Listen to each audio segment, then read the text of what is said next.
Uh-oh. Well, all right, let's see. Now you hear me now? There we go. I bet you the audio's on now. Hi, Luca. Hi, everybody. Should be working okay now. Yeah, I'm just, I have to work. I have a job a little later on today to do some streaming for kind of a Zoom stream too later today. But so I decided to come on here a little early and hang out with you guys for a little bit, and kind of talk about something that I was. I draw my thoughts a lot from comments, from little comments that I get on my videos that I need to like address and talk about. And one of them was the people that are like that I get upset when people use like black bars, letterboxing bars to make things look more cinematic. And my argument was that this is art. If it looks more cinematic, it is more cinematic. So we're going to prove it here. I'm going to make this stream more cinematic. I'm already shooting in 24 frames a second. You see no frame blending, so we got that figured out. Here we go. We're going to go super cinematic. All right, ready, guys? Here we go. Oh, look at that, dude. That is cinema. And now we're going to kind of like add a little more to the cinema effect here. So just a little more. And for some reason, my Chrome is acting funny. So here we go. But I can't download the song, but I can play it in the background.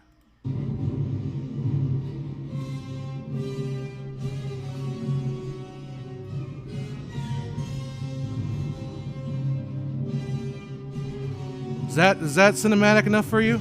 All right. So the argument was that I don't, yeah, like a Western. Let's get rid of that because I'm not framed the shot for 2.39. So we're gonna let's get rid of the black bars. Oops, cancel. Black bars be gone. There we go. So the argument is that you should never add black bars. I'm going to do a video on this because I think that the preferred method always is to letterbox your media. I know this is a thorny point with a lot of kids these days that don't have any experience in frickin' video, but always use letterboxing bars when you're working.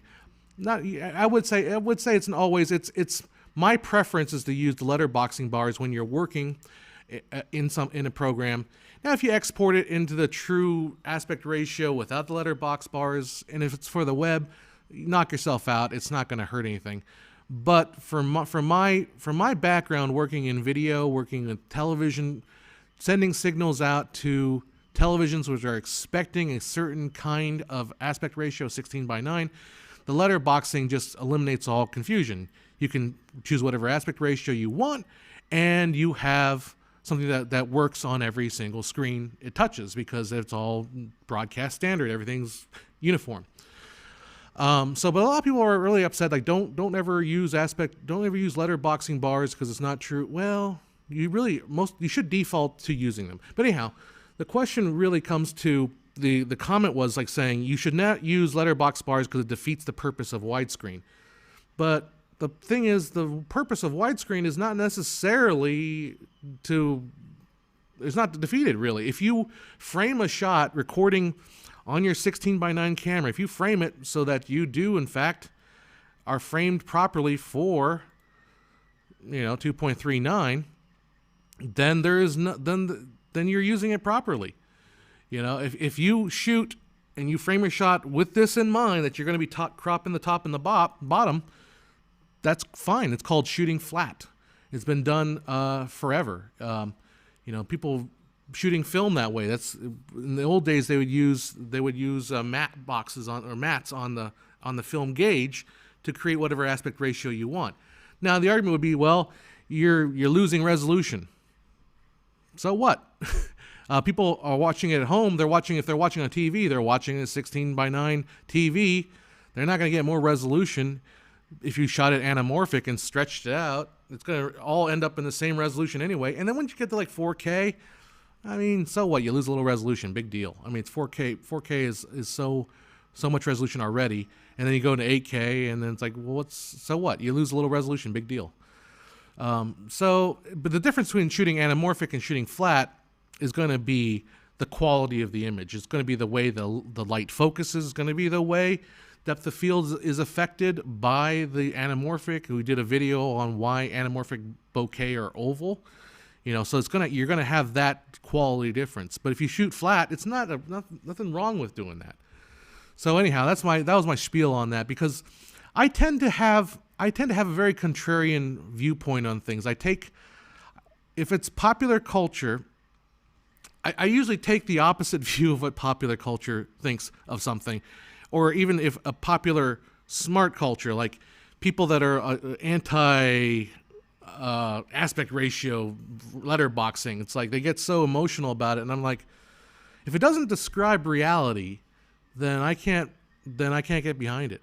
So that's kind of where I am. That's what I wanted to talk about. I mean, these streams are not particularly fully thought out. I mean, if I do have time, I can think them out. So I just wanted to get this off my chest.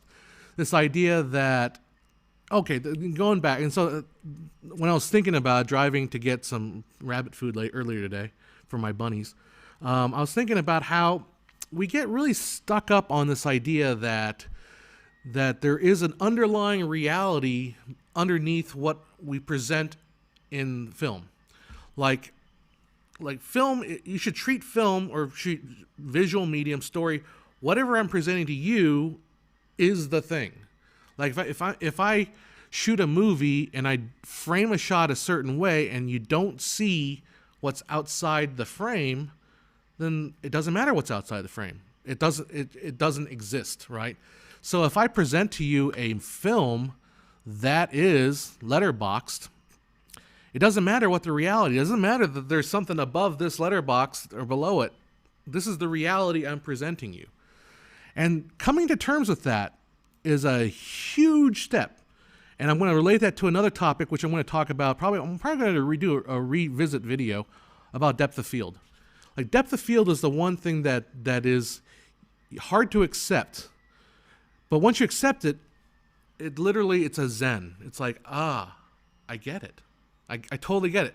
But until you accept this one bit of truth about depth of field, then you are in a state of cognitive dissonance where you have to say, well, the math makes it makes sense, but the math isn't really reflective of reality. No. Accept the zen, the truth. And the truth of depth of field, are you ready for this? The zen truth of depth of field? It's that depth of field does not exist.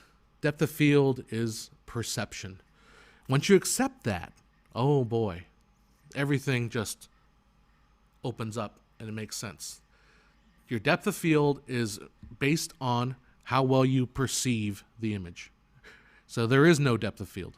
It is just a matter of what you consider in focus and what's not in focus. Once you accept that, it's all clear. It's all makes sense.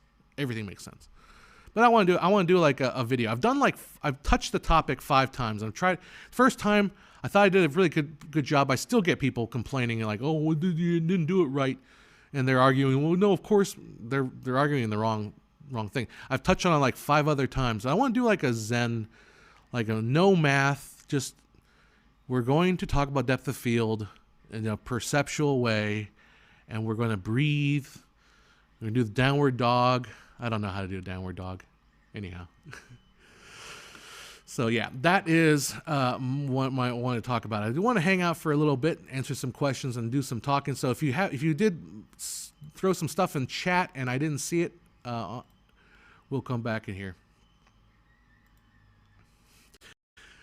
Let's see. Does it look? Feels like TV. You really want to make it cinematic, 60 FPS in video audio. It's a key unsyncing sound. Trust me, I watch a lot of YouTube videos on my phone about making things feel like feature film at a camera. There you go. That is a chat and a half. That is a comment. You could put that on a. You should frame that comment, put it on the bathroom wall, so you can look at it and just absorb it. But I mean, I think obviously you're joking, but yeah. The truth of the matter is, though, I mean, the fact of the matter is, it does look more cinematic. You know, there are certain things that I know it's true. You don't want to just slap bars on things and think, "Whoa, I'm done. It's cinematic now." You know, but it is part of the equation. It's kind of like I get a lot of people say like, "Well, you just don't shoot 24 and you think it's cinematic." Yeah, I agree. You can't just shoot 24 frames a second and say, "Whoa, it's cinematic. Go for it. You're done." No, it doesn't. You know, but it is part of the equation. It is part of the equation. I think. And I want to do a video on that too. Cinematic is 24 frames a second. It is careful framing, careful lighting, careful control. Certain kinds of camera motion make things more cinematic, especially tracking shots tend to make something look more cinematic. But basically, it's control. It's about how well you control the camera. Like if you just walk around, like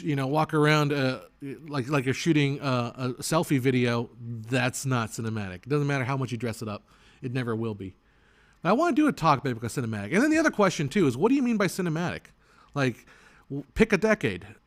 Pick a decade in the 20th century, and you will find the style of cinema varies basically almost by decade. I mean, actually, it's probably closer to like every 8 years, the style of a movie, the way movies look, changes. Like the 80s movies don't look anything like the 90s movies. And then the 70s movies don't look like the 50s movies. 40s movies, 30s movies, they all look different, you know? So what do you mean by cinematic, and what are you trying to go for? And we want to talk a little about, I mean, WandaVision is amazing. So somebody in the I saw a chat bringing up WandaVision. WandaVision is an amazing, it is the detail to the way they try to capture the essence of those sitcoms of the era. They do a fantastic job. I will admit though, like to me, that's only so much. Like I'm not impressed so much anymore by the way you can recreate the style, the look of something, because to me that feels almost like that's almost academic. Like, okay, you can recreate that look. Like they've shown in that movie, The Disaster Artist, they're showing you how they recreated the scene shot per shot from the original, Michael the Wiseau movie. And I thought, that's student film stuff, man. Like anybody could look at a frame and like, I can recreate that look. It's not hard. It really isn't. It may seem impressive to the layman, but like it's almost cliche. It's almost basic stuff. Anyhow, I've been annoying your chats. Let's see what else you guys are saying. I gotta move my screen so I can actually see what's going on here. All right. Heat 1995 looks like it was shot today. Perhaps I haven't seen Heat. There's a couple movies I need to see. Hey, Rigel 7, how you doing? Let's see.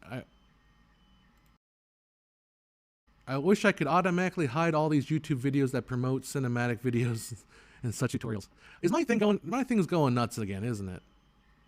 It's weird. Let's see. Yeah, this thing is on its funny legs here. Let's see here. There we go. Yeah, my streaming PC needs to be rebuilt. There's something wrong with it. Either that or I need to buy a new computer. I don't know.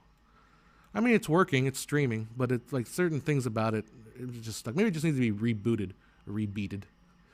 Yeah, I mean, I have also kind of gotten tired of just tutorials on. I mean, most YouTube tutorials are, let's be honest, crap. Because they're all. It's either idiots teaching idiots, and there's a lot of videos like that. Or it's like idiots pretending to be smart, but then like, okay. And then occasionally you get, like this morning I saw a video about an A10 Mini and how to make it like using two of them to create 7 inputs. And I thought to myself, well, this is going to, what is this going to do? But it was actually a fantastic tutorial because he talked about something that I didn't know about this open source software called Companion, which is really cool. And it was a really well done tutorial, just like excellent, didn't waste time. It was just an excellent tutorial. So there's lots of good stuff. And yeah, so we mentioned here that cinematic is good. Yeah, this thing is busted, man. Holy moly. Well, I guess we're not doing chats today. Oh, dang. Where did this thing go? Did I lose it already? Yeah, there it is. Yeah, my computer. There. Jeez. Yeah, this thing is dying. Oh man. Well, yeah, this thing's struggling as all out, man. So I'll just read your chats. I'll just read them out loud. I won't do them through the screen. All right. Funny, I don't get the computer on. Paris Singh says, cinematic is good camera work with good sound design. And I would add too, not only good camera work, good sound design, good set design, good shot design, good everything design. You know, like I think the thing what makes something cinematic is purpose. Like if you create something with purpose, it can become cinematic. If you just capture something with no purpose, it's not cinematic. So purpose driven, to me, that's part of what cinematic does. And then all the other ingredients, you got to have your 24 frames a second. If it doesn't have that, at least it's not cinematic. It's video-ish, and that's not, I love how people that hate 24 FPS you're such a elitist, man. I'm like, I'm elitist for wanting something that has been available forever and requires less hardware. That's elitism to you? I don't know about that. Let's see. Honestly, I'm so sick of hearing that word now, says Sergio. Yeah, I agree. You just you just have to tune it out from certain sources. I'm still a fan of saying cinematic because I reserve my definition of it. I don't necessarily go on everyone else's definition. Tony Scott was really ahead of his style. Let's just try it one more time. Can it work? Can it work? Can it work? No, it's dead. Oh my God. Let's see. Oh, did I freeze it all together? Holy moly. Is my stream dying because of this stupid thing? Holy moly. This is horrible. Yeah, this computer needs some serious clean. I need to rebuild this damn thing. This thing's ridiculous. Anyhow, whatever. Quit trying to beat the thing. All right, yeah. Tony Scott was really ahead of his time. His 90s movie looked very modern. Yeah, I think Tony Scott had a style that was very good. Yeah, the blind leading the blind. Am I right? Alejandro says, I am a student and have a Canon 400D and a tripod with a Zoom H1N1. H1N1. That's the H1N1. Isn't that a disease? H1N. And these good enough for photographer and videographer beginners, please. It's good enough. Everything, good enough is it good enough to, I'll be honest, is it good enough to sell yourself as a professional? No, you're not. You're not going to be able to sell yourself professional with a Canon 4000D. It just doesn't, it doesn't fly. I'm sorry. But is it good enough to make good stuff? Yes, absolutely. But then when you make good stuff and then you charge, you start working as a professional, but you say, hey, I'm a professional starting out, and I give you a good deal, you make some money, and then you go and buy your better stuff, and you get your better stuff, and so forth and so forth. Simon says, I don't get your Zen take on DOF. What more is there to wrap your mind around? DOF is just considering it is the range of reasonably acceptable, resolvable focus. Yeah, the thing that's missing for most people is that they think that depth of field is set in stone. So what people will do is they'll check their depth of field by zooming all the way in. And you're like, that's not how you check depth of field. That's how you check focus. But so we get into very heated arguments over whether or not different formats have different depth of fields. And I've gotten in a discussion with somebody that said that the speed booster does not change your depth of field. Yes, it does change your depth of field. Well, it says, it doesn't change your depth. Well, it does change your depth of field. So we got into this big mathematical argument and said, well, the math, because this guy's video was talking about how math of depth of field doesn't change. I'm like, no, the math does change. Here's the depth of field calculator. You change the focal length, your depth of field changes, period. So the Zen part is realizing that once you accept the fact that what you consider reasonable in terms of focus is only reasonable based on your perception of the photograph or the screen or whatever, then all these discussions about putting different formats, different focal lengths, it all kind of settles. It's like, I get it. But until you get that part, we're kind of blind, because because there's a lot of things like, well, smaller format cameras have deeper depth of field, but they don't. That kind of thing. And then, you're stuck in that kind of rough spot between the two. So anyhow, that's what it is. That's where the Zen comes from. The Zen comes from from realizing that it is all your perception. Everything is perception. So perception is truth. That's what we learned from the Matrix. I have a technical question. Storytelling in stereographic for YouTube creators. Anyone cover this possibility? I don't think stereoscopic YouTube is a thing. It just, you're asking questions far advanced for a medium that doesn't really need it. I mean, I'm sure there is a storytelling. I don't know how many. I have not seen a single stereoscopic YouTube video in 6 years. It's been a while. Oh my gosh. So I don't know. Daniel Natskis says, can 30p ever be cinematic ever? No. The argument always is, how come we should go with 30 frames per second versus 24, because it's a compromise. Why is there ever be a compromise? And is 30p not as smooth and kind of weird looking as 60? Sure. And if you want to shoot 30, you go right ahead. But don't fool yourself thinking that, oh, this is a replacement for 24. It's not. It just isn't. You may not want 24, and I get it. I'm perfectly okay to not want 24 and to shoot something higher.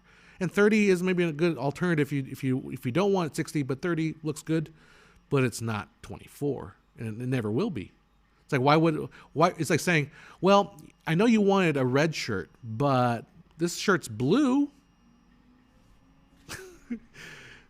So anyhow, yeah. Paris says, I just skipped the YouTube videos with some X. I skip any video that starts off with, "What's up, guys?" Skip. Don't ever say, "What's up, guys?" It's annoying. Rigel says, I just picked up the William Goldman Adventures in Screen Trade. I'm not far through. Cool. Adventures in Screen Trade. Check that out. I haven't even heard of it, so might be worth reading. H1N1 is a disease. Yeah. Zoom, I'm not a big fan of the H1N. I mean, it's okay. It works for what it is. But there's Zoom the F8N. I have that. Fantastic little beast, man. That thing is amazing. And it's for the price, man. It's awesome. Cinema Donut says, I feel like I gotta zoom in. I can't see this stuff. I feel like recreating looks in an amazing way to practice when you are in the game for a short film like me. 3 to 4 years. Every time I do, I learn a lot. Absolutely. I think that copying is. I think every filmmaker probably should start off making parodies. Like, I feel like that's like the best way to learn how to make films is to basically mimic other movies and see what makes them tick. And then through that, you kind of develop your own style. Because I think it's really hard. I mean, it's impossible for anybody to just come out of the gates and say, I'm going to have my own style and I'm not going to copy anybody else at all. Yeah, no, you're not.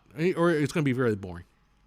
So I think parody is probably the best place to start. And even though I'm a huge copyright, very, very, very solid copyright, I'm a big fan of fair use.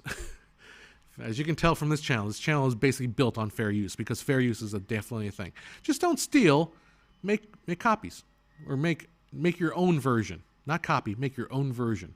That kind of thing. Hakon Broder Lund asks, what's my take on full frame versus Super 35 for video? I find full frame people to be too wide aperture, too easily give a shallow depth of field, and things are too easily out of focus. I agree with you totally. I got in trouble. I got in trouble on full frame is great for stills too, though. Yeah, somebody got upset with me when I said if you walk around putting everything into everything, calling everything a crop factor, saying I shoot 35 millimeter, which crop factor means it's a 45. If you do a full frame equivalent on everything you do, then no one will take you seriously as a professional. Like, because talking about crop factor endlessly is annoying as F. Crop factor, just stop mentioning crop factor. Personally, I am a fan of the Super 35. I shoot, this camera right now is shooting me Super 35. I got the Canon C70, which I believe is Super 35. Full frame, I mean, it's nice. It is a little bit of a different look. But yeah, I agree. It just tends to become too shallow. Like, I remember I had a buddy of mine that started shooting the Canon 5Ds, and they was showing me like some of his work, and they were doing like talking head stuff. But they were shooting such a shallow depth of field. I'm like, that looks like green screen. It's just too shallow because it's just big giant blur. I mean, at least this behind me, I don't have a blur on this. Usually on my other shot, I put a little blur on it. But at least this, you can see I've got Monument Valley behind me. It's got a little presence. I can tell you where I am. But it was so blurry, it just looked like a nothing behind him. And if it's that blurry, what's the point of shooting on location? It's just kind of pointless. So yeah, shallow focus, like shallow focus is nice because you got to remember when I started off in the small chip video world where you don't have a choice. Everything was deep focus. So shallow focus was a way to distinguish like film shot on film, which is still Super 35 at the time, versus shot on video, which is like at most half inch, 2/3 inch chips. Those were like hot primo, right? 2/3 inch chips was like, oh my gosh, you spent some serious money. But most was shooting either half inch or 1/3 inch chips, which combined with the focal length means you had very, very deep depth of field. So, so when the DSLRs came around, it's like, now we can control the depth of field. Hey, we got another tool we can use. That's pretty cool. And then we all went crazy and making depth of field like razor thin so that only the tip of the nose is in focus, but everything else is slightly out of focus. And then now we're kind of zooming back into like, okay, let's be sane with how we're going to use this tool and make depth of field work for us. A little bit of blur is great, but not overly blurry. A little blur to control the actual eye. I've been missing your guys' comments here. Let's keep going.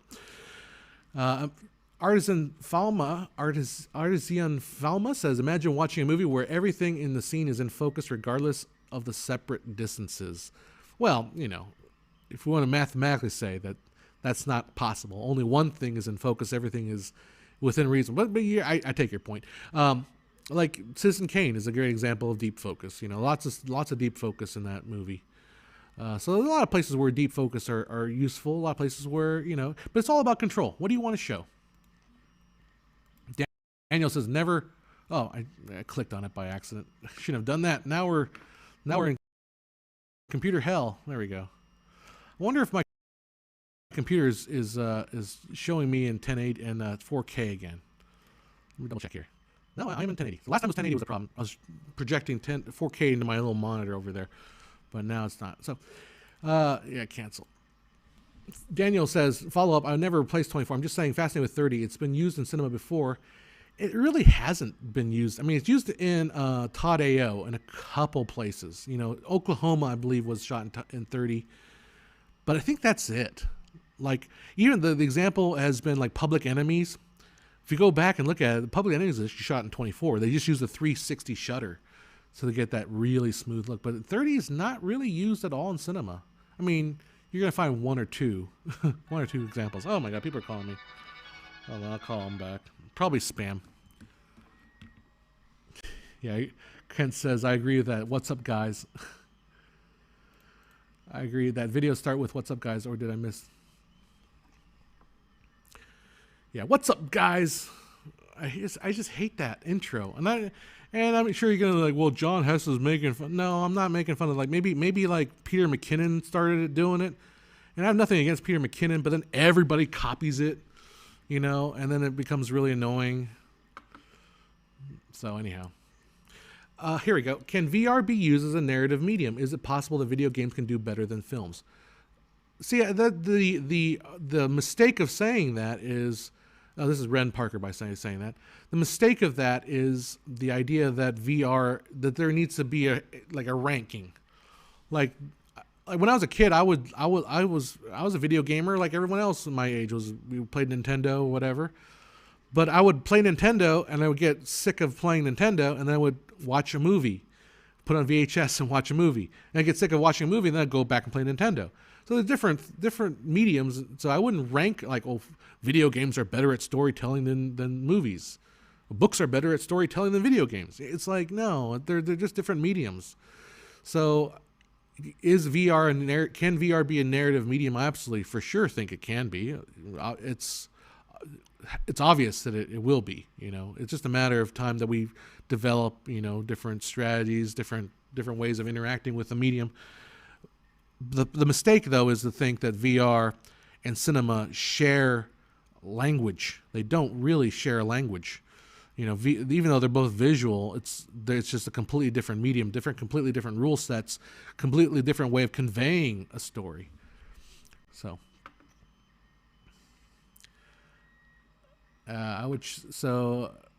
Rigel says, agree with me on parody. Excellent idea. Gives you fun at doing something, learning from it while lowering your expectations all at the same time.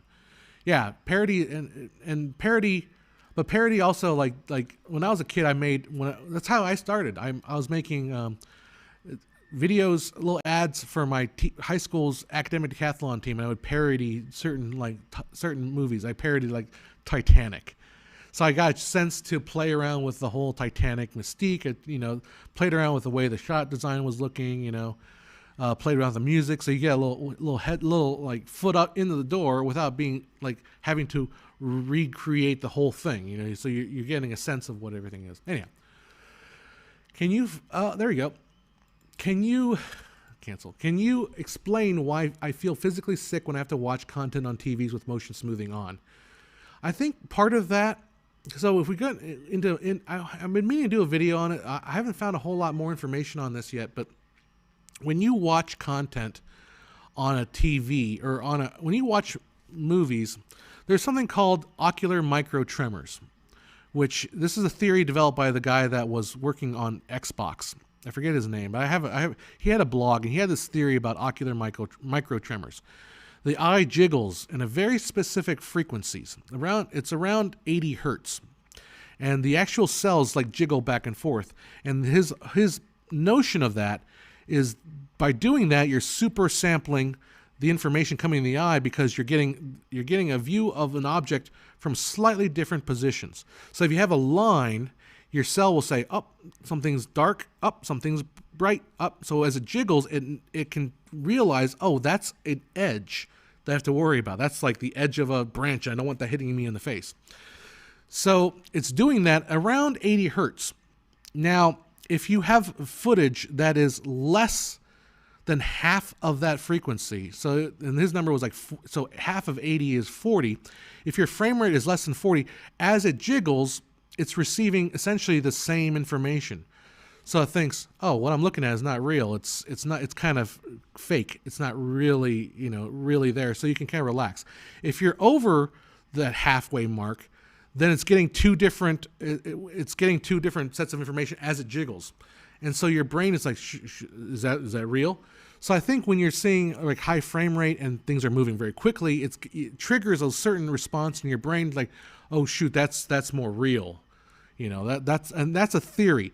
Another theory that I kind of go with is that the way you measure someone, if someone's in a coma, is you look at their ocular microtremor. And actually, coma patients don't have that tremor. You can actually look at the graph and it dips down. I think it goes down to 0. So could it be that when you're dreaming, your ocular microtremors also goes down low, and that's why they say 24 frames a second looks so dreamy, is because it kind of simulates the way our minds work with imagery? I don't know. Now I haven't heard a lot more. This kind of stuff is almost impossible to research. May not be a subject that people want to research as far as the medical field is concerned. So my impression why if you watch really fast moving stuff is it feels like it's too real, and then if it's too real, then why are those little people in that box over there? That doesn't make sense. So maybe that's why. I don't know. Hey, John, Rec Film says, hey, John from Montana. Never got a chance to catch you live because I work days, so I love the value of opinions. Oh, thank you. Shoot my fjorts at 30 for YouTube. Hate 24. Don't condemn anyone's choice. There you go. Now, the funny thing is, like YouTube, there's plenty of stuff on YouTube that's 24. I bristle whenever people argue that you cannot shoot 24 for YouTube because I don't know, like everything else on YouTube is 24. Go in the top 10 YouTube videos of all time. All but 2 of them are 24. So there you go. Do you think? Oh, I shouldn't put it on screen. Dang it! That drives my computer nuts. I do it out of habit. Do you think that now my computer's frozen? There you go. Do you think your 1.4 is blurry? You should see an 8x10 at 5x6 exactly. I saw an 8x10 at 30 f32, and the depth of field was insanely shallow. It's like f32. How is that possible? Well, it's because you got a really long focal length. Copying for me, Cinematic Donut says, copying for me is about learning concepts rather than doing one-on-one recreations. If you're figuring out the thought process behind copy, yep, it can be the option to create creative and original while learning. I agree, totally. Yeah, this is Rec Film says, my love for 30 frames a second is based on flexibility. That's kind of my love for 24, because what I've discovered last year, I did some videos for the city of Lake Elsinore. I'll just say it. So I did a video for a city of Lake Elsinore, and they had a long-term 2040 plan. It's a 20-year plan, and City of Lake Elsinore wants to be known for like action sports. And I made this video for this plan, and it kind of put some nice music and dissolves, and they came back and it said, John, this is too nice looking. This looks like your town. This looks like your city. We want some hard edge. We want it to look badass and action sports. And I was like, well, okay, fine. So, whenever you get that kind of criticism, you're like, well, it's like there's an old story about how potato chips were invented. Like when potato chips were invented, some guy at like Saratoga restaurant, whatever, somebody said their French fries, these French fries are cut too thick. So they sent it back, and the chef's like, well, I'll show you. I'll slice these potatoes so dang thin. So he sliced them really, really thin and fried them up and said, here you go. Here's your French fries. Now, how do you like them? And like, oh, this is awesome, dude. Good job. So that's the story about how potato chips were invented. So when I got the criticism or the note saying this is too nice looking, let's make it so hard edged, I went crazy. I'm like, all right, fine. Playing the hardest rock song. We're gonna cut really, really, really tight. We're gonna have like single frame bursts of stuff, and it's gonna boom, boom. We're gonna like slap you in the face with this thing. And they came back and said, oh, we love it. This hard edged video where I had like literally shots that were maybe 5 frames, 1 frame in, like hits just punching you in the face. All this is done in 24. If I did it with 30, you would have a little bit more time to your eye would have a little more time to catch things. But the way 24 cuts, if you cut it really hard, really tightly, it's incredibly impactful. And I thought to myself, like, you can't do this with 60 frames a second. It doesn't have that like that grit, that punch that you can do with 24. Which is ironic because people online will tell you day and night that, oh, if you want if you want action scenes, you want really fast-paced cutting, you need higher frame rate. No. Lower frame rate works better because it gives you enough time, because 24 frames a second comes at you pretty darn fast. People don't realize that 24 frames is a lot of frames to come at you per second. But it's enough for you to, just enough time to catch, like a single frame of 24 is enough time to get the sense that something's there before it goes on to something else. So anyhow, my long diet. You're getting me all to talk about this stuff. Yeah, Oklahoma, can't send it. Oklahoma, Daniel says Oklahoma and Around the World 80 Days, 50s versions was 30 frames a second. While Oklahoma, the Todd A.O. version, Oklahoma, there is a cinema scope version that's 24. Yeah, 24 at 360 looks like garbage. Yeah, kind of. The funny thing is, have you seen, but 60p at 360 looks good. So, okay, yeah, so let me read the comment here. Oklahoma and Around the World 80 Days were both in 30p. 24p at 360 looks like garbage, I agree. But 60p at 360 degrees looks good. 30p at 225 angle. Any thoughts? I think 60 looks good at 60p because the frame rate is so fast that you don't that there's almost no, you could shoot 60, I'll bet you at 60 at 360 degrees and 60 at 180 degrees, and you showed average normal day video, most people probably wouldn't be able to tell the difference, which was which. So I think when you get that high, the actual shutter angle doesn't matter that much. You're just fighting with the frame rate at that point. So 30 frames a second, at 225, I don't care. I don't care. Like, I would tend to stick with the 180 degree rule with 30 frames a second. The funny thing about 24 at 360 is that how I was telling a story on the stream a couple days ago or a couple weeks ago, how A Beautiful Day in the Neighborhood, they recreated the look of, again, we were talking about recreating the look. They recreated Mr. Rogers' Neighborhood like exceptionally well, to the point where like, is this film at 24 frames a second? And I checked it, and yeah, it is 24 frames. It looks really, really like they shot this on video. This looks like the video from my childhood, this experience of video. Speaking of which, okay, so anyhow, that was interesting. Just to tie that thought real quick, that Mr. Rogers' Neighborhood, like the way they shot that, they actually did go back and use like the vintage cameras. So they get the whole 9 yards to kind of recreate that look. Again, cool, but I'm not super impressed by it. But I forgot my point. So just that wraps it up. But I was watching one of my friends, Bill, put up on Facebook this video of Never Gonna Give You Up, Never Gonna Let You Down, the Rickroll, right? Video, but they took the original Rickroll video and then they threw it into 4K, 60 frames a second, and it looked great. My immediate reaction was, holy crap, they made it look like a music video, like it was shot on high HDV video. And then I thought to myself, wait a second, this was shot on film. If you go back to the original, it was 25p, 25 frames a second, and it was shot on film. It wasn't shot on video. So it was amazing how like up-resing it and changing the frame rate made it feel like it was shot on a completely different format, even though I know for a fact it was shot on film. And it was shot at 25 frames a second. Anyhow.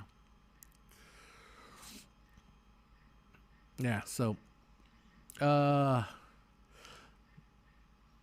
let's see. I'm going to jump ahead. I'm ignoring your comments here. Ren Parker says, does aspect ratio or black bars give character to the scene? Can I make a film seem friendly or tense just from dimensions? Yes, you can. See, that's going back. You're coming back to my original point. Was basically, it is the reality is how you present it. Like if I put black bars on something, it creates a certain framing. It changes your composition. So if you change your composition, of course, you're going to change the factor of the image. So if you change the composition with willy-nilly, then you just change it willy-nilly. There's no rhyme or reason. If you change it purposefully, there's your trick. Okay, there. How do you record something that you might want to slow-mo? I feel like you ruin a shot if it's all 120 FPS, but it's only little part of it. You want it slow-mo. How do you treat the rest? This is a fantastic question. Because I want to do a video on saying, like, don't shoot everything at high frame rate and then expect to play everything back at low frame rate and thinking, well, I'm going to slow-mo this part of it. You have to, like, my approach would be like weddings. Like people, because a lot of wedding photographers will say, or wedding videographers will say, shoot everything 60 frames a second, and then when you put it in post, just put it in 24, and there you go. But that doesn't look good. And I've seen a drone video where it's all shot in 60 because they want it really smooth. But then when they dump it down to 24 and they want it in 24, it looks choppy because you didn't shoot it in the right shutter speed to get your. So anyhow, the way you have to be purposeful. So you have to know, like, if I'm going to shoot this part of the wedding, I know I might want this in slow-mo. Then you shoot that part in 120 frames or whatever high frame rate you want. But if you're shooting like, the guests just giving a speech, that is not going to be slow mode. So you're going to shoot that. So you should probably have like a button on your camera that you can automatically switch over to the high frame rate when you know this is. I think I'm going to use slow motion for this, and then in the post side, when you do go back down and you want to take a high frame rate back down to 24 frames or 60, I'm not making particular claim here, then you want to add motion blur, and you can do that with certain techniques, whatever software you're using. There is like a generate motion blur kind of thing that you can apply to the footage, and it'll kind of make it look a little more nice. Yeah. So Paris says I should react to some short films, my subscribers, in my next stream. We can do that. It's just a matter of who wants to send stuff to me, and I'm always afraid to like tear people apart, because I will. I can be very, very, very critical, because I am very, very critical of my own stuff, but I don't like to be necessarily critical of other people's work, because I don't necessarily. I only approach things when asked, I guess. We should probably do something like that. I want to do a little video contest sooner or later. I got to go through. I'm getting through some stuff right now. I'll be honest. My mom had a mini stroke last week, so she spent a week in the hospital. So I had to deal with that. Did I stream last week? I think I did. I'm not sure. So I had to deal with that. She's kind of coming back out of it. So it's just been a pain. Like I want to do so much, but right now I'm just trying to get my office cleaned up. I've started getting into 3D printing, which you can probably hear in the background. It's going to town. I love 3D printing. So I'm dealing with that right now. But yeah, it'd be nice to interact more with you guys as far as like talking about stuff. I don't know. To be honest, these streams for me are kind of are therapeutic, because I get to talk about stuff that I enjoy. IBernard86 says, John, I'm a huge fan. Your video is incredible. Inspiration, thank you. Created about how aspect ratio influencing composition in cinema. And I think in aspect ratio, make your own movies and then try different aspect ratios, and then you realize like, oh, it's interesting how you would frame something for like 16:9 versus how you would frame something for 2.39. It's different. It's just different it's different how you think about it too. Like, like there's an old when we first started off, I worked on a friend of mine, his cousins did a sitcom, and we had a very old rule, like you always want 3 fingers above the head for your framing. You don't want to cut people's heads off, right? You want to have a little bit of headroom, always 3 fingers. That worked in 4:3, but when you put on the aspect ratio bars, you can't really do it. It doesn't make sense. So you want to cut people's heads off when you're doing the aspect ratio. So different rules. It makes you think. What did I think about Once Upon a Time in Hollywood recreation of The Great Escape? I thought it was pretty clever. I enjoyed it. I think, was it the way they inserted Leo into that scene? I think that was pretty. It was cleverly done. Very almost reminiscent of Family Guy. But I really appreciate that. I thought it was great. I think Once Upon a Time in Hollywood is a movie that grew on me, because at first I'm like, yeah, I get it. I don't get all the hype. But then I watch it some more and I'm like, you watch it enough times, it's more of a chill movie. It's not like a movie. It's a movie that you can kind of watch and enjoy, rather than get like super tense over, Yeah, Donnie says he loves that. I like that Rick Astley tune. I don't get upset when I get Rick rolled. I kind of let it play out for at least the first minute or so. Never gonna give you up. And doesn't Rick Astley look like Astley look like a kid in that video? He looks like a 14-year-old boy to me. I think he was like, he was of age at the time, maybe early 20s. But flying over Trout says, I wonder if Scorsese ever said why he never shot in 2.39 until Age of Vengeance. I don't know. Well, Scorsese is a big fan of older movies. I mean, he's very much of an older film historian. So I think he clings to Academy ratio. Like, he's been on the record saying like Academy ratio is a perfect way to frame a face, because it's kind of built for a close up, right? How do you make a close up in widescreen? I mean, I think the way you do it is the way Sergio Leone does it, and that's basically you focus only on the eyes or the super close up. You just focus on just the face. Yeah. But if you look at the way I think the wide aspect ratio was so great for westerns and for action movies in general too. Is like you get the face, and then you get the background as well. You get the landscapes, right? I mean, this is cool. Like if I was doing a 4:3, the close up you would just see my face. That's all you would see. But a close up of, you can see my face. You can see the background. You can see the location. I mean, that's what's interesting about aspect ratio. There's different ways to play with what you want in the frame. So anyhow, Sammy B Film says kind of the frame rate thing is the high frame rate equivalent for audio. So you know how slow down you can. Yeah, there is a high frame rate equivalent in audio. Yeah, it's called oversampling. So if you record at like 96 kilohertz and then you play back at 48 kilohertz, everything will sound real slow.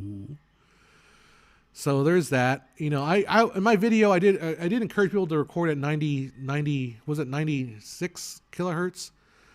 I don't follow that anymore because I was under the impression that 96 kilohertz really does make things sound cleaner.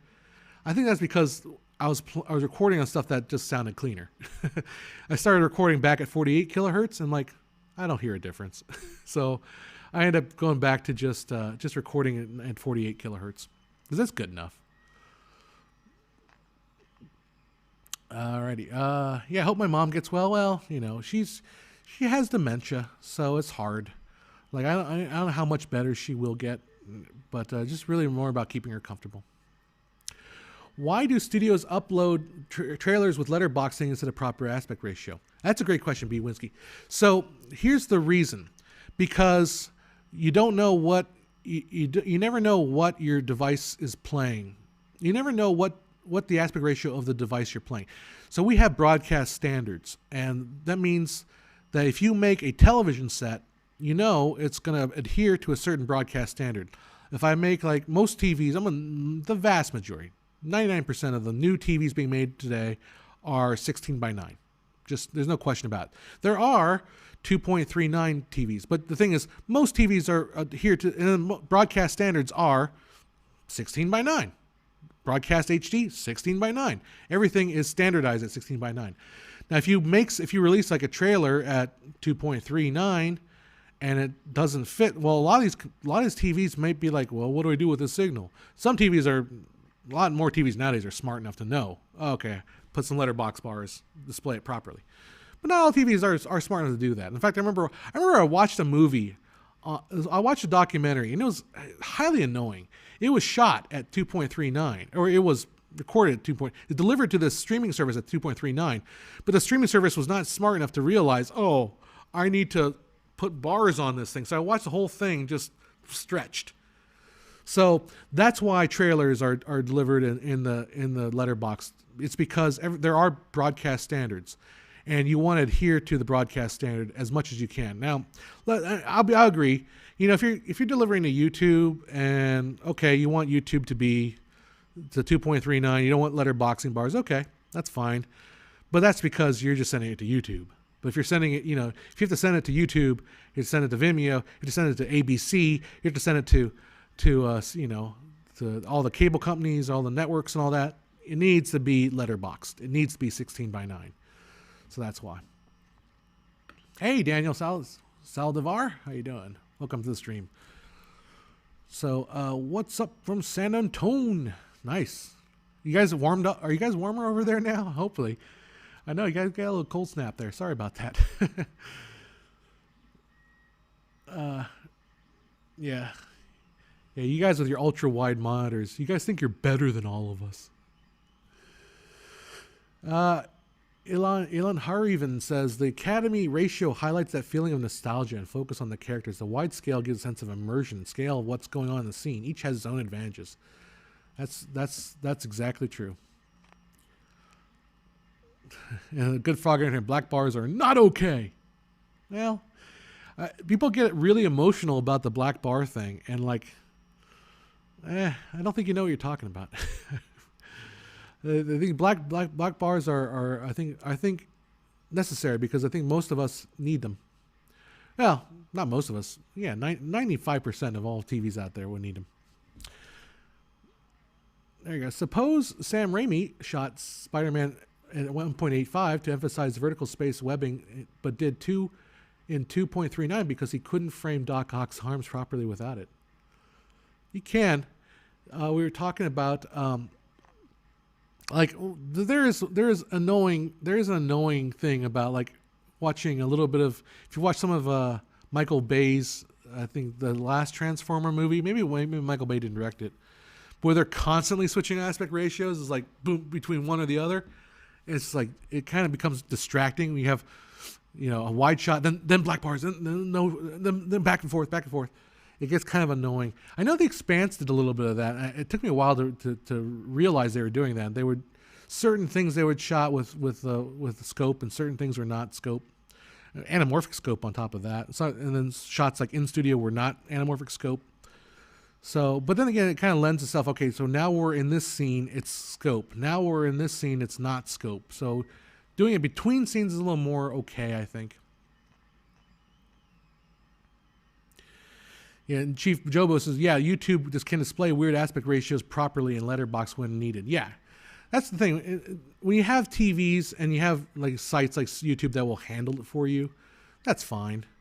I'm not going to say, well, you must absolutely not use black letterbox bar. Well, YouTube, yeah, that's fine if you're on YouTube. But like this one streaming site that I watched this guy's documentary on, didn't do it. Should have put some black bars on that sucker. I watched the whole dang thing everyone was super thin and compressed. So, yeah. Yeah, 4K is not UHD with letterboxing. That's true. That's what's confusing too, is like people like 4K, because honestly, UHD is called 4K, and there's no point in trying to correct everybody that says, well, you mean UHD, not 4K. Well, in the commercial, in the consumer world, yeah, that's true. But if you're talking like professional, we're like, okay, are you shooting UHD or are you shooting 4K? And there's a difference, and there's also an aspect ratio difference. Yeah, you see DIY. You hear my 3D printer going? I love 3D printing. So my dad was a mechanical engineer, and he would design. Here's a story. When I was a kid, I had some clay that was really good clay, and I love this. It's like, oh, I can make this. And my dad's like, hey, can I borrow that clay? I'm like, sure, Dad. And he used the clay to like mold something on his phone he was designing, and then he painted it. And like, oh, I thought you were gonna give it back. And I felt really bad. My dad probably felt really bad. But my dad was a mechanical engineer. He loved design. He designed things, and my God, if he were alive, my dad died about 20 years ago. But he would love. It was kind of special because I finally made my very first piece that I designed by myself with Fusion 360, which I had to learn from scratch. I designed this roller for a tank for film development. But I designed it using my dad's old calipers. And I was thinking about buying some digital calipers, but I was like, my dad used these calipers. These are analog veneer calipers. What, I don't know how to pronounce it. I don't know how to read it. So I Googled how do you read these calipers, and I learned how to read it. And I thought, like, I'm using my dad's old calipers to design this piece, something my dad would have loved to do. So like 20 years later, like to feel that connection to my dad, who designed stuff, he would have loved printing stuff. So anyhow, that's my story. Yeah, Good Frog Entertainment. I bought an ultra wide to get rid of black bars. Now I get pillar boxing and letterboxing. Yeah, ain't that the truth? Well, you just have to go ahead and just change more settings. Do more settings. What's the purpose of C4K resolution? Are you talking about like the real 4K, which is 4096 by 102160 versus 38? So it comes, if you want to talk about that, it comes from math, basically. So television is numbered in vertical lines. It's always been that way. We talk about 360, we talk about 480, we talk about 720, 1080. Those are all the vertical line count, because television's always been about vertical lines. In the analog days, you didn't have horizontal pixels; you had vertical lines. That's how the CRT scans work. So we developed, line count that vertically. But in the film world, when they scanned a piece of film, they would count it in terms of, they count it in the width. Excuse me, I'm going to sneeze. I usually sneeze on stream. That's weird. So you count in terms of width, and it's a binary number. So 4096 is what, 2 to the 9th power or something like that. So it's binary. It's two to some power. So that's where we get the 4K part. This is 1024, 2048, 4096. So it's a power of 2. That's the difference. And then, when they realize, hey, we need to have something in between because video cameras and film, they're kind of getting together. It's 4K. Good enough. UHD 4K. So that's the story. Have I opened Task Manager to see what spikes? It was working fine. Yeah, like this, the weird thing about the computer was I had that error where your hard drive hits 100% and stays there for a long time, and then it'll go down. And I'll hit it 100. So I had some of that going on. So I don't know what the Task Manager is doing when I can try it real quick while I'm on stream. Let's see here. Boop, boop, boop, boop, boop. Task Manager. And we go, let's put your comment on the screen and see what happens. So it just kind of freezes. I don't know what spikes. I don't see anything that's spiking. So I don't know what's going on. I don't know what's going on. Something that needs to be addressed maybe when I'm off stream and figure it out. Now it's frozen again. There it goes. Need anamorphic lenses and bright light source. There's some nice lens flares. I think J.J. Abrams, Avril says that.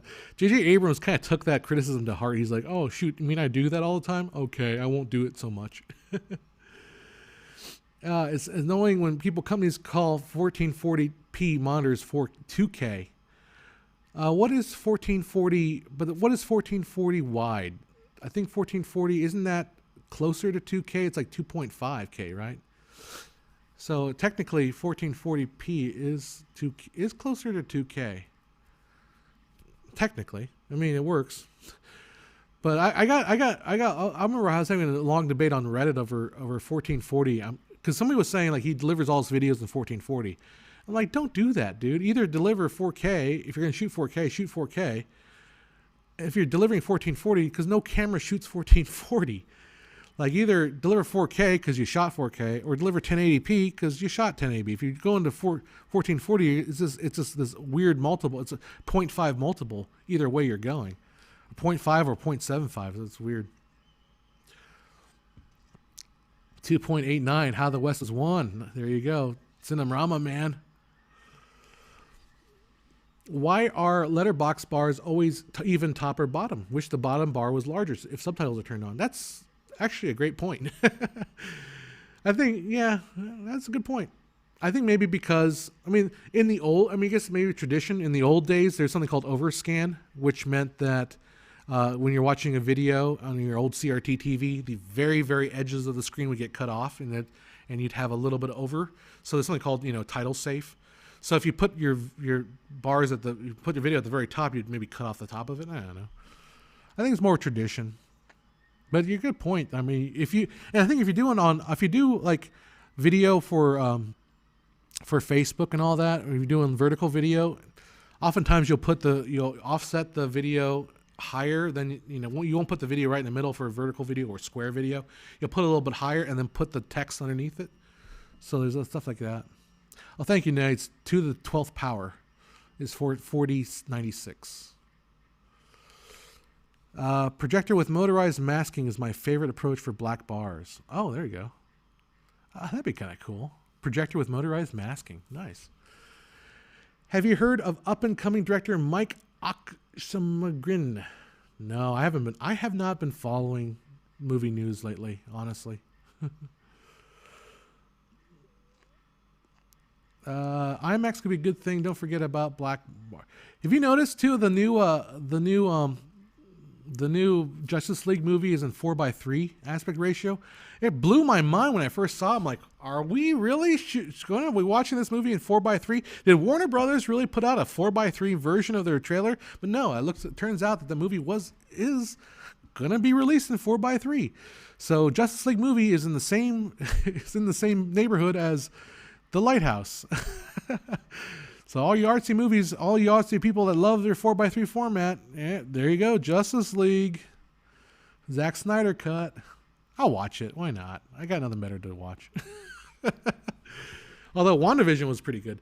So the other thing I want to talk about real quick about WandaVision. So if you guys have been following, the reason why I really like WandaVision, I like superhero movies where the solution to the problem doesn't involve punching the bad guy. That's kind of one of the things I really appreciate, because people dog on superhero movies, and why not? You rightly should if they become too formulaic. If I saw this with Spider-Man. How does Spider-Man beat up the Green Goblin? By punching him through a wall. But he punches him through a wall, he doesn't get hurt. So, but they keep punching him, like Superman, the very first Man of Steel. We throw Zod through literally 7 buildings, but nothing hurts him. It's just boring. It becomes like action porn, and just nothing gets accomplished. So I prefer a superhero movie where, like, even like the end of Star Wars, like how did Return of the Jedi? The solution didn't come from punching the Emperor. It came from turning the heart of Darth Vader. So you realize, oh, I've done doing wrong, and he ends the story. That triumph of the mind of approach. That's why I like. That's the superhero movies I like. Movies where it's a triumph, not just of violence and action, but it's a story of like redemption kind of thing. And I think that's where WandaVision is going with that. So I think WandaVision is a great use of pillar box and letterbox. Yeah, WandaVision's you can't have WandaVision with only either one without having pillar box or letterbox. You gotta have them both. But anyhow, so that's why I was willing to give the Wonder Woman movie a little more of a pass. I think most people kind of dogged on it for all the stuff that they probably rightfully dogged on. But I appreciated the fact that the ending of Wonder Woman involved not punching the Mandalorian in the face, but instead trying to turn him. So I appreciated that. I appreciate movies that kind of appeal to our humanity. And I think for everybody that's complaining about how, I hate superhero movies, they're all the same, WandaVision is kind of a great example of one that isn't. That is kind of just a different take on everything. Yeah, any modern superhero movie must pointlessly level at least one city on screen. It's the law. Except that's not the law. Except not WandaVision. Or a movie like Logan. It's not Logan. There's a little bit of Endgame was a little bit of. They did level one part. I think there is leveling city fatigue. I think that we had it with it peaked with Avengers, because Avengers, they're like, oh cool, let's level the city. Okay, so we're gonna, if you want to talk about larger scope of things in the history of cinema, I think you had disaster porn in the 90s. Like, we all gathered together and watched Independence Day, and like, oh, blow up the White House, ka-shoom, and we all cheered, and it was like, wow, this is awesome. Like, action porn, 80s, 90s, blow it up good. And then 9/11 happened. And then 9/11, we're like, oh shit. Like, that is terrifying, right? Like, when people watch 9/11, maybe different if you didn't live through it, if you weren't alive and conscious during the time period. Like, I can't watch footage from it. It's like too gut-wrenchingly emotional for me to see real footage of that happening. So for a while after 9/11, that kind of action porn literally was shriveled out. Like, you couldn't portray it. Like, it would just be in bad taste. Like, just show buildings blowing up. That was not cool. But then after a while, when people started getting a little more relaxed about it, like say 2010-ish, they started invoking 9/11 to try to make the movie more impactful, like creating a sense of dread. That's when you start having the serious Batman movies, is that very, very visceral feeling when you see these buildings. And that kind of peaked, I think, with the first Avengers movie. Because now okay, we now we're over the 9/11 stuff. Now we can show Manhattan literally being destroyed. Like, we can go back to watching Manhattan get just blown to pieces in the first Avengers movie. But then there's a little bit of a pushback from that, because there's like people are saying like, well, shoot, we're watching this entertainment, but like literally millions of people are being displaced in Manhattan. This is kind of icky feeling. So then they started pulling back from that. So then you had, like the second Avengers movie, like, oh, it takes place in a city, in a former USSR country, and we've evacuated everybody, so it's safe. It's okay. You don't have to worry. We got everybody out. And then the Justice League movie came the same way. Oh, this is all taking place in a downtown district that no one is there, so it's okay. It's okay to blow stuff up, right? I forget where I was going with this, but it's just interesting. So I remember what my point was that we have gotten to the point where it's kind of we're kind of done with the whole blown up cities, because we've had enough of those movies, and it's boring, and it's like it raises a bunch of other questions. And when these movies are universes like the Marvel universe, is like you can't just blow up a city or level a city and not expect like all these other things that go on and all these other questions to be asked. And so I think we're starting to get over. That's the great thing about Avengers Endgame, was that it was such a big movie that you needed to go in another direction. You can't just say Avengers Endgame, let's make it bigger. No, that's the peak, dude. You have to turn and pivot and start telling other kinds of stories. So all people that are beating the death of the superhero movies are all about violence. I agree. They need to pivot. They are. I think they are. Oh, Battlestar Galactica 2003 was written to highlight the 9/11 terror. At any moment, your friends can stab you in the back. Yeah, Battlestar Galactica was one of those shows that like literally really, really deeply addressed the kind of the terror of 9/11 and the terror of the response to 9/11, the psychological like safety versus security kind of questions. And that's why Battlestar Galactica is so powerful. I mean, I think maybe it's not talked about enough, but like it's one of the pivotal shows of all time. Like maybe it doesn't get enough the paranoia, of the time, of the era. Maybe it doesn't get enough attention. We talk about like great TV shows. Battlestar was certainly one of those.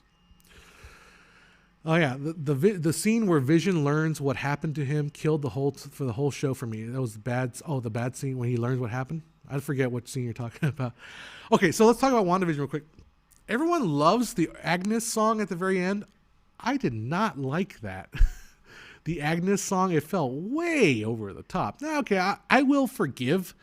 Like, look, the way I feel about criticism of movies is, look, people make movies. That's their own prerogative, and that's what they want to put out in the world. Okay, just to me, it was gratingly corny. Like I didn't really care. With WandaVision, I really didn't care for all the sitcom stuff that they were making, because I was like, yeah, get to the point. Yeah, cute. It's cute. I get it. But the Agnes stuff. Andrew says, spoiler alert. I was going to talk about that. I was going to talk about how spoilers don't matter. Like, it's funny because if you look at WandaVision and you look at the news, it's like everybody's already written articles and headlines and pictures of Agnes at the end. Are you talking about the scene in the van? I'm trying to remember the scene in the van. Maybe that's how close I'm paying attention to the scene in the van. I'm trying to remember that. What mic is this? This is the Rode Broadcaster mic. That's what I'm using. Yeah. So spoiler. Regarding the spoilers, the funny thing about the spoilers on that show.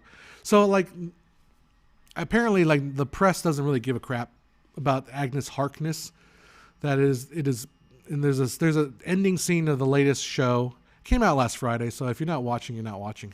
The end of the show where they're saying it was Agnes all along, and all the Marvel folks are like, well, duh, And be me, having never followed Wanda, never followed the Scarlet Witch comics, not knowing anything about the Scarlet Witch. I don't know anything about, never read a Scarlet Witch comic book. I rarely read comic books at all. I'm like, I don't really know who Agatha Harkness was. I wouldn't have known anyway. Like it was A, not obvious, and B, not really shocking because like, oh, she was the one. Okay. I mean, I like following the story. I enjoy the storytelling. I enjoy where it's going. I just enjoy it. But like, it was nothing burger. Oh, the scene in the van where Darcy tells him he died. Okay, I'm thinking I'm starting to remember that. Oh. Okay, I know what you're talking. It's not the van. It was the big like ice cream truck kind of thing. Gotcha. Yeah. See now, the thing with that scene, I kind of love me some Kat Dennings. I have loved Kat Dennings for a long time, from afar. I have loved her from afar. I don't think I was paying attention to what was going on in that scene. I was just staring at Kat Dennings like, man, Kat Dennings was so good in this show. Like, she looks great. She's so cute in this show. Like, I think I was so distracted by Kat Dennings that I forgot what you were talking about. I forgot what they were talking about. Kat Dennings. I want to watch a whole show with Kat Dennings. I hate Two and a Half Girls. What's the name of the show that she was on? That show was awful. That was so bad. Two Broke Girls. That show was terrible. The writing was so bad. If you thought Big Bang Theory was bad writing, Big Bang Theory was kind of hackneyed writing, but at least it had some heart. Two Broke Girls was just pathetic. It was embarrassing. But Kat Dennings, I've always loved. Always loved. So, yeah. Kat Dennings. Oh my God, I love Kat. Yeah. So that scene was not good for you. Okay. I will agree. I'll agree with you. You're probably right, but I wasn't paying attention. Anyhow, Andrew says, I want to know how to intend to sell a concept that Agnes's broadcast to someone or somewhere was Agnes' song for us, or the broadcast as well. Yeah. Where's the fourth wall? Yeah, I think the fourth wall was kind of referencing to the way the sitcom style, which is the Office / Modern Family. That's the fourth wall break that they're thinking of. Yeah, the question is, the concept was the Agnes broadcast to someone or somewhere. But then in the episode they said that Agnes, the broadcast went dead. So where is the broadcast? Who is it going to? A lot of questions. You know, I'm not demanding that they answer all the questions. Then they will. But yeah, no, yeah, those are good questions. It just felt too corny for me. I enjoy the little move of the dark. I enjoy more of the darker aspects of the WandaVision, the questioning of whether all this is because of the trauma she's feeling. You know, I appreciate those kind of questions. The cheeky kind of sitcom-y, you know, like, look at this thing. Look at this thing. That's not so much me. Do we have a Twitter account? FilmmakerIQ.com is my Twitter account. For some reason, I can't get a blue check mark on that. So I don't know why. But Twitter does not want. I guess maybe because we're not real. It's not my real name, so I can't get a blue check mark for it. I don't know. But yeah, and I don't tweet much. I don't tweet at all, really. I just tweet once in a while when we go on live. Is there a multicam sitcom with good writing? Good question.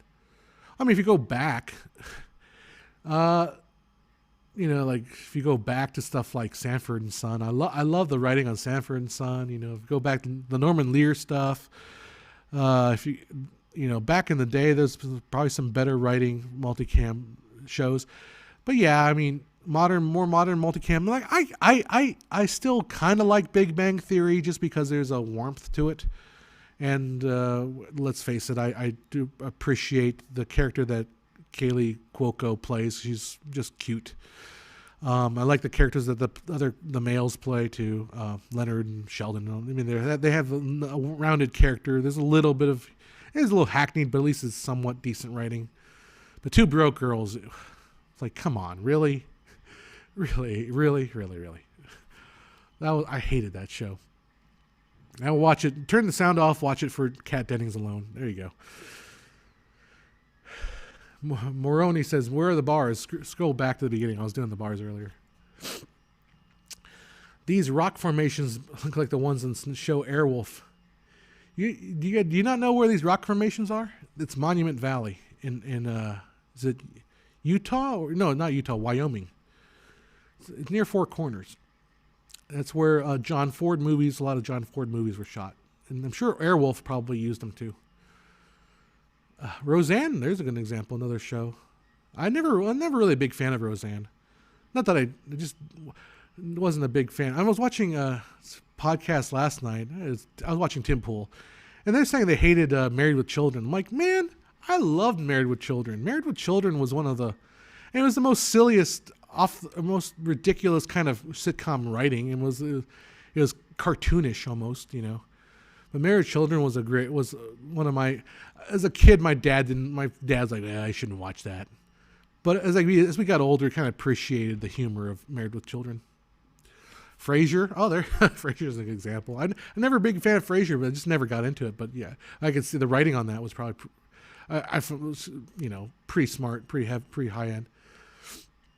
Have you ever covered or favorite material on studying the craft of directing? I have not. I don't think. Directing is really more watching and thinking. And I don't think you learn directing from reading a book. I think you learn directing from doing it. So anyhow, specifically working with actors, I think working with actors there's one book called How to Direct Actors. You can read that. You can also read some of the acting books that are out there. I'm trying to think of the name of the book that the lady that's really well known in the acting. If you read her book on acting, is that actually directing actors? It's helpful to read up on how actors study. So if you learn how actors prepare, you can help that process out, and that will kind of help you with the actors. I have not seen Married with Children. Pop says still watch that when it comes on. I got rid of my TV, so I don't have anything to watch it. When's my next Filmmaker IQ documentary coming out? I know it's been a really long time since I put out stuff. I've been trying to clean up the office. So you see my brand new set here. Dealing with obviously medical issues, but I've got 2 videos that I'm trying to write. One of them I'm going to talk about how to set up a multi-camera stream and the philosophy of it, and the other one I'm talking about why yellow was used for titles for a lot of history. A lot of television used yellow titles. If you look at think of all the shows that had from TGIF. If you guys remember TGIF on ABC, Friday nights you would turn on TV, it'd be like Family Matters, Step by Step, Boy Meets World, or Hanging with Mr. Cooper, and Full House was Tuesday night though, but Full House and all the stuff was yellow titles. So somebody will ask me why yellow titles, and then on Reddit I got an argument saying, because somebody was saying the reason they use yellow titles is because they had to be safe for black and white TVs in the 90s. And I said, well, there weren't a whole lot of people watching TV on black and white TVs. And of course, people on Reddit being a toxic place, just like came back at me and said, I'm like, dude, the sales, color TVs started outselling black and white in the 70s. Like, it was not, people in the 90s were not watching TV in black and white for the most part. I mean, there were a couple black and white TV sets around. I don't doubt that. I had one. But for the most part, people are watching stuff in color. But it's like, how do you know? He started saying, like, my parents didn't raise me right. It got so fucking nasty. I'm like, what the hell? I guess, and I wrote back, all the stuff you're saying about me is really more reflection on you. And then somebody else chimed in, like, hey, F off, you're not contributing. Like, all right, I'm off of Reddit for a while. Such nastiness. But the reason why they used yellow was because actually I think it's the brightest color. Think about it. It's actually the brightest color. Of all the colors that are not white, yellow is the brightest. So I think that's why yellow was used. It's my color theory. I wrote up a little thing about color. Yeah, MASH, yellow, another example. MASH, Cheers. If you look at like title sequences for TV shows, it was all either white or yellow were the two colors. And you do occasionally get the other colors, like I know Home Improvement did like blue over something or another. Adish says Reddit is a toxic place. Probably some subs. Yeah, I was on the videography sub. It's because old video guys tend to be very crotchety. They're very crotchety. Yeah, like old engineers are crotchety. That's just like comes with the territory, comes with the industry. I think they're old quality control folks. It's like if it's not color safe, kick it back. They're so crotchety. But basically, and it's also because I think people are it's the nature of the times. People are experiencing a lot of stress because of the way the news tells you what's going on in the world. Everything's problematic. Everything's a disaster. Everything's awful. Everything's awful. Nothing's going to get better. And people can't go out and have fun. You can't go to Disneyland. So you're already happiest place on earth. You can't do that. So we're no longer we can't be happy. Can't go to the happiest place. So everyone's just miserable. And then you take it out on the internet. Oh, videography saw very gatekeeping. Yeah, gatekeeping and just generally crotchiness. Like in the 90s, I had a black and white TV, but it was a small portable one. Like nobody I knew, maybe grandparents had like a black and white set that they would keep in the den. And then people would say like, well, yeah, the TV in my bedroom was black and white. Oh, you had a TV in your bedroom? In the 90s? Like I didn't have a TV in my bedroom until like 1999. And that was color too, on top of that. So I think color TVs like in the 90s was pretty much ubiquitous. And the other argument too would be like if text was very legible in color, it would have been legible in black and white. That's why I said yellow is the brightest color of all the colors. If we talk about all the colors, let's say all the primary colors, red, green, and blue, and all the secondary colors, cyan, magenta, and yellow is the brightest of them all. If you were to convert all of those colors to just pure black and white using the luminance values that you have, I go into this in my video. But if you just put them into black and white luminance, yellow is the brightest, and it just is. And then the other argument I was thinking about the other night was that yellow is basically white but a different color temperature. Think about that. So anyhow, airy or red? Probably airy. Just because I've never shot on either airy or red, but if I had to go with name alone, I would go with airy. Yeah, I had my mom's old black and white TV from college in my bedroom. Blue is the warmest color. Blue is the warmest color, but yellow is the brightest. There you go. Oh, yeah. Fry's Electronics is gone. I was going to go down to Fry's and get some stuff, but they are gone. And that kind of makes me a little sad. Because I don't want to necessarily... I buy stuff from Amazon almost every day, unfortunately. But if I need to get something now, I want to be able to go to a store and get it. And Fry's was like there. There's a reason why we paint school buses yellow. That's a good point. School buses are yellow, so are like Tonka trucks and construction, and yellow and black. When you see construction work, it's yellow and black. Canon or red? I'm partial to Canon. We're Marianne or Ginger? I'm partial to Marianne. Skipper or the Gillian? I'd say Gillian. I knew a girl named Gilligan. That's her last name. Last name was Gilligan. We never made fun of her for that. She was really sweet and cute. Is there a reason why bananas are yellow? I'm sure there is. I'm sure if you asked a botanist or an evolutionary psychologist or evolutionary scientist, they might tell you why. Red Komodo is downright affordable. I'm sure it is. Yeah, it's about the same price as like a Canon of the same specs. But remember also, red is a very modular camera. So if you're buying just the red brains, you have to buy all the other stuff. You have to buy into the whole ecosystem. Here you go. Andrew says, if a studio called you up and offered you to let you film a movie, your choice of script, just go with it. What would you use film? What would you film with? Would you use film or digital? I'd probably use digital because I'm more comfortable with digital. That's just the truth. I mean, if I could hire somebody, if I could hire like who's the guy that shoots Quentin Tarantino's movies? If I could hire him, and he would say, "Hey, John, I think I should shoot film." I'd be like, "Okay, shoot film." But if I hired like Wally Pfister, who shoots digital, shoot digital, you know. Oh, I think Dr. Grandpa. Speaking of people that call me boomer, sorry, I don't mean to say that in a disparaging way. I wish I had life to live over again. I would not pick physics as my major. My bad. Well, you know, sometimes you have to accept the choices you made in your life because that's what made you who you are now. You know, so I wish I would. Maybe right now in my life, I say maybe I shouldn't have stayed in band. Maybe I should have done theater. But band is what I stuck in. Bob Robertson. That's it. Bob Robertson. So, do I do photography in my spare time? What camera do you use? Yes, I do.